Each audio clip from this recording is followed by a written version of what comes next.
It is increasingly well understood that low-cost index funds will, on average, beat actively managed mutual funds for average investors. Check out some of my previous videos if you want to know why.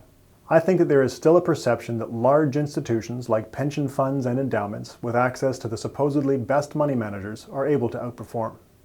Fortunately, there are some good sources of information that we can turn to see if this is true. I'm Ben Felix, Associate Portfolio Manager at PWL Capital. In this episode of Common Sense Investing, I'm going to tell you if active management works for large institutions.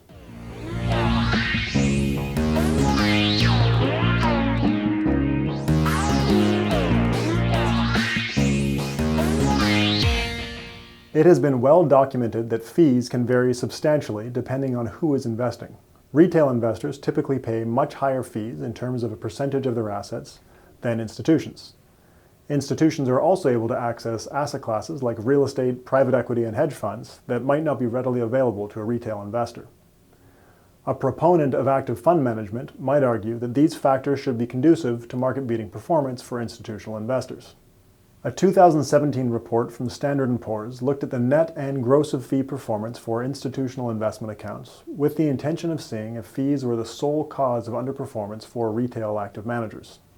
The data in the report show that the overwhelming majority of actively managed institutional accounts underperformed their benchmark over 10 years before fees. The underperformance was only exacerbated after fees.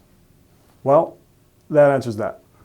While it may help, the lower fees that institutional investors are able to negotiate do not mean that active management is going to work for them. What about those exotic asset classes?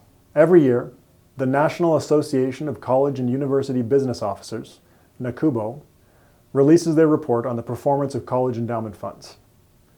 With people like the legendary David Swensen at the reins of the Yale endowment funds have often been looked to as thought leaders for the investment management world.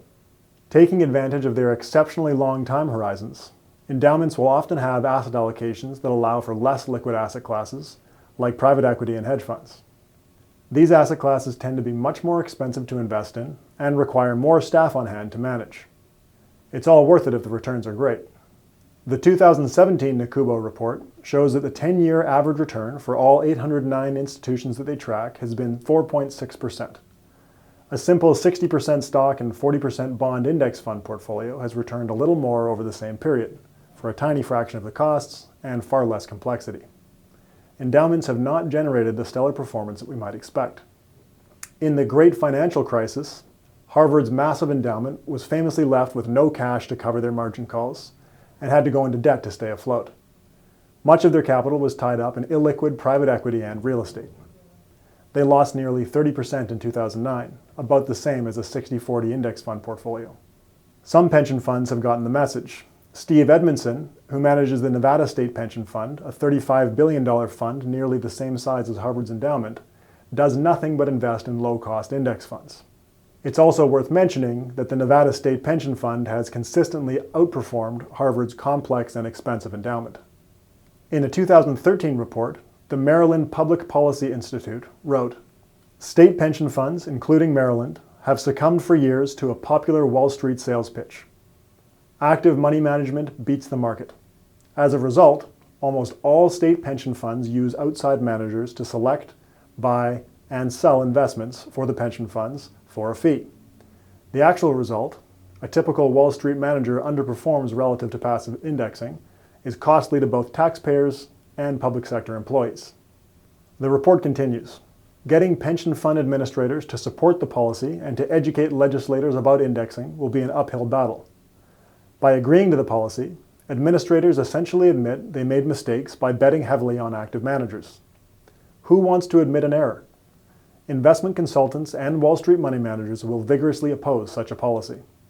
With their ability to negotiate lower fees and gain exposure to more exotic asset classes, it might be expected that large institutional investors could beat the simple low-cost strategy of index investing. The data do not support this assertion. What we do know is that complexity increases costs and costs decrease average returns. Even the largest and most sophisticated investors cannot escape this truth. Can you think of any other advantages that a large institution might have over retail investors? Tell me about it in the comments. Thanks for watching. My name is Ben Felix of PWL Capital, and this is Common Sense Investing. I'll be talking about a lot more common sense investing topics in this series, so subscribe, click the bell for updates.